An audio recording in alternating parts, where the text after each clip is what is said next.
Welcome to are के ई study. मैं रविंद्र चौधरी। आज हम पढ़ने वाले हैं the face that launched A thousand ships. ये क्रिस्टोफर मार्लो की पोइम है। इसमें डॉक्टर फोस्टस हेलेन की सुंदरता से मोहित होकर के उसकी आत्मा से बातचीत कर रहा होता है। अब ये हेलेन कौन है, डॉक्टर फोस्टस कौन है, सबसे पहले हम इन्हीं के बारे में जानते हैं। तो चलिए आगे बढ़ते हैं। ये पोइम बहुत ही इंटरेस्टिंग होने वाली है, बने रहिए। देखिए हेलेन कौन है। स्पार्टा का राजा था मेलेनोस। स्पार्टा का राजा था मेनेलोस, और इस मेलेनोस की पत्नी थी जिसका नाम था हेलेन। हेलेन ग्रीस की सबसे सुंदर महिला थी, सबसे सुंदर। इधर ट्रोय ट्रोय शहर का राजकुमार जिसका नाम था पेरिस।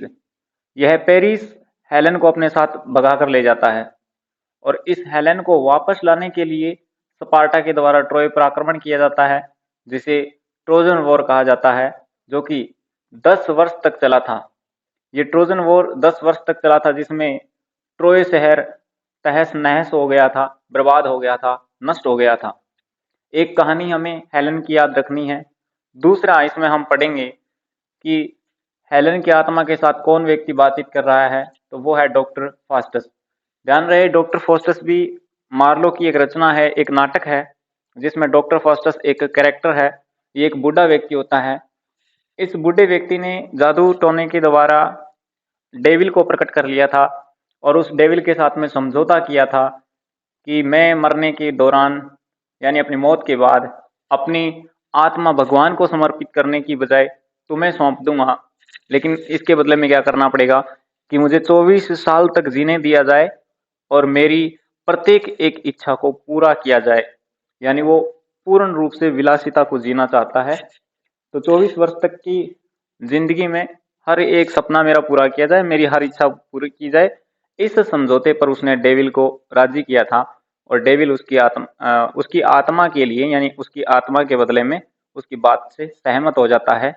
यहाँ जो पोएम पढ़ेंगे उसमें भी हम ऐसी कोई बात पढ़ रहे हैं कि उसने, डॉक्टर फोस्टस ने डेविल के दूत से आग्रह किया था कि वो हेलेन की आत्मा को साकार रूप में उसके लिए लेकर आए, और वो हेलेन की आत्मा उसके लिए बुलाई जाती है, लाई जाती है। किसके लिए? डॉक्टर फास्टस के लिए। और डॉक्टर फास्टस उस हेलेन की आत्मा से बातचीत कर रहा होता है, और यहीं से अपनी पोएम शुरू होती है। चलिए पढ़ते हैं पोएम को लाइन बाय लाइन। और इसमें एक चीज और आएगी, एचिल्स। एचिल्स कौन था ये भी बता देता हूँ। एचिलस था ग्रीक का, या कह सकते हैं ग्रीस का एक सेनापति। ये बहुत ही मजबूत था, कह सकते हैं इसकी बॉडी अवैध थी, लेकिन इसकी एड़ियां कमजोर थी, क्योंकि इसकी माँ ने, जिसका नाम था थेटिस, इसकी माँ ने इसके जन्म के बाद इसे स्टाइक्स नदी में नहलाया था। स्टाइक्स नदी में नहलाया था, तो जितना शरीर इसका पानी में डूबा उतना अवैध हो गया था, लेकिन इसकी एड़ियां बाहर रह गई थी, यानी इसको उल्टा पकड़ के उस नदी में डुबोया था। इस कारण से एड़ियां पानी से बाहर रह गई थी, और वो अंग यानी एड़ियां कमजोर रह गई थी। ये भी ट्रोय के युद्ध में शामिल था, यानी सेनापति था। इस कारण से एड़ी में तीर लगने के कारण इसकी ट्रोय के युद्ध में मृत्यु हो जाती है। ये कुछ हमारे विशेष शब्दावली कह सकते हैं, कुछ कैरेक्टर कह सकते हैं जो हम इस पोएम में पढ़ने वाले हैं, उनके बारे में मैंने आपको बेसिक जानकारी पहले दी है। अब हम लाइन बाय लाइन इसको पढ़ना शुरू करते हैं। ये है Achilles. Was this the face. देखिए यहाँ डॉक्टर फास्टस है, वो हेलेन की आत्मा के साथ बातचीत कर रहा है। हेलेन की सुंदरता से इतना ज्यादा वो मोहित हो जाता है कि वो उसकी प्रशंसा में, उसकी प्रेज में कुछ कहना चाह रहा है, और वो कह रहा है, was this the face that launched A thousand ships. क्या यही वो चेहरा है जिसके लिए हजारों जहाज युद्ध करने के लिए निकले थे, रवाना हुए थे। And burn the topless towers of Ilium. और ट्रोय शहर के जो टॉपलेस यानी गगनचुंबी टावर्स, मीनारें या इमारतें हैं, उनको जलाकर राख कर दिया गया था। अब वो हेलन जब उसके सामने प्रकट होती है, आती है, तो उसकी सुंदरता से मोहित होकर के, आकृष्ट होकर के डॉक्टर फास्टस कहता है कि क्या वो ये चेहरा है जिसके लिए हजारों जहाज युद्ध के लिए रवाना हो गए थे, जिसके लिए एलियम यानी कि ट्रोय शहर की या इलियम शहर की टॉपलेस टावर्स को राख कर दिया गया था। Sweet Helen make me immortal with a kiss. प्रिय हेलन, मुझे एक किस के द्वारा स्वर्ग का आनंद प्रदान करो। इमोर्टल, मेक मी इमोर्टल का मतलब है स्वर्ग का आनंद प्रदान करना, यानी अमरता को प्रदान करना। Her lips suck forth my soul, see where it flies, यानी इसके होठों ने मेरी आत्मा को मेरे शरीर से निकाल लिया। कहने का मतलब वो उसकी सुंदरता से इतना ज्यादा प्रभावित हो जाता है कि वो कह रहा है कि मेरी आत्मा मेरी शरीर से बाहर निकल गई, ये इतनी सुंदर है। तो यहाँ पर इन 4 पंक्तियों में हमने देखा कि हेलन की सुंदरता से मोहित होकर के डॉक्टर फास्टस कहता है कि क्या ये वो सुंदर चेहरा है जिसके लिए हजारों जहाजों को युद्ध के लिए रवाना किया गया, जिसके लिए ट्रोय शहर की गगनचुंबी इमारतों को, मीनारों को जलाकर नष्ट कर दिया गया था। प्रिय हेलन, मुझे किस करके स्वर्ग का आनंद प्रदान करो, इसके होठों ने मेरी आत्मा को मेरे शरीर से बाहर निकाल दिया है। आगे देखते हैं। Come Helen come, give me my soul again, here will I dwell, for heaven is in these lips, and all is dross that is not Helena. I will be Paris, and for love of thee. कि आओ Helen आओ, मुझे मेरी आत्मा वापस दो। यानी वो पहले पंक्तियों में हमने पढ़ा कि उसने कहा है कि मेरी आत्मा शरीर से बाहर निकल गई। अब वो कह रहा है आओ हेलन आओ, मुझे मेरी आत्मा वापस दो, मैं यहीं रहूंगा। ड्वेल का अर्थ होता है निवास करना, रहना, क्योंकि इन होठों में स्वर्ग है। हेवन का मतलब होता है स्वर्ग। And all is ड्रोस that is not Helena, और जो चीजें हेलन से संबंधित नहीं है, जो हेलन का कोई भाग नहीं, वो सब क्या है, व्यर्थ है, ड्रोस है। आई विल बी पेरिस, मैं पेरिस बन जाऊंगा, पेरिस हो जाऊंगा आपके लिए, and for love of the, तुम्हारे प्रेम के लिए। यानी जिस प्रकार से ट्रोय का राजकुमार पेरिस तुमसे प्रेम करने के लिए अपने शहर को नष्ट करवा लिया था उसने, ठीक वैसे ही मैं भी तुम्हारे लिए पेरिस बन जाऊंगा।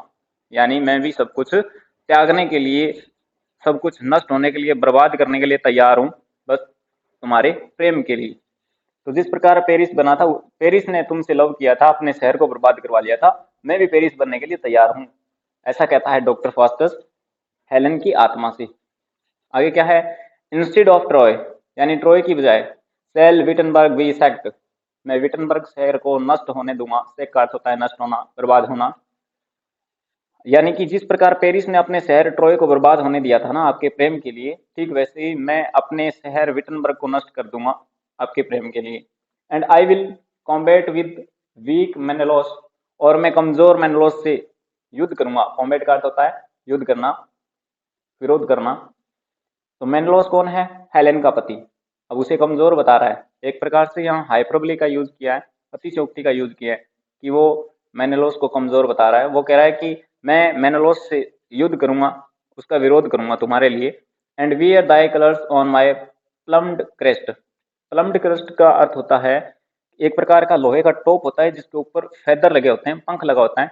तो ये कहता है कि मैं मेनेलोस से युद्ध करूंगा और मेरे प्लम्ड क्रेस्ट पर, यानी मेरे हेलमेट पर तुम्हारा प्रतीक पहनूंगा। या I will wound Achilles in the heel, और हाँ मैं एथिल्स को भी उसकी एडियो में घाव करूंगा। देखिए क्रेस्ट के, जो प्लम्ड क्रेस्ट है वो कैसा होता है, ये कुछ ऐसा है। ये हेलमेट होता है जिसके ऊपर ये फेदर लगे होते हैं, इसको प्लम्ड क्रेस्ट कहते हैं। और एथिल्स कौन, जो मैंने पहले बताया आपको, ये ग्रीक का सेनापति, जो पूरे रूप से पूरा शरीर इसका है वो अवैध है, लेकिन एडियां कमजोर है। और ट्रोय के युद्ध में एडी में तीर लगने के कारण इसकी मृत्यु हो गई थी।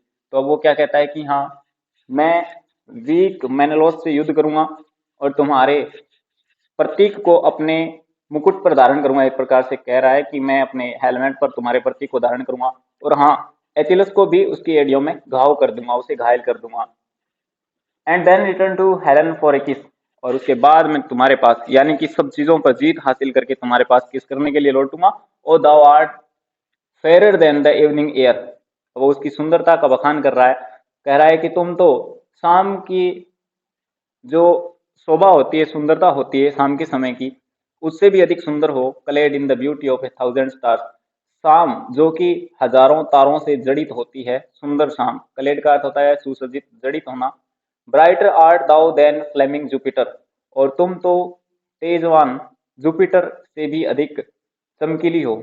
यानी जुपिटर है वो सबसे ज्यादा चमकीला, तुम तो उससे भी ज्यादा चमकीली हो, सुंदर हो, तेजवान हो। जुपिटर जब वो अपनी प्रेमिका से मिलता है, सेमिली से, तो वो इतना तेजवान और चमकवान होता है कि सेमिली जलकर राख हो जाती है। इसीलिए सेमिली को हैपलेस कहा है, यानी दुर्भाग्यशाली कहा है।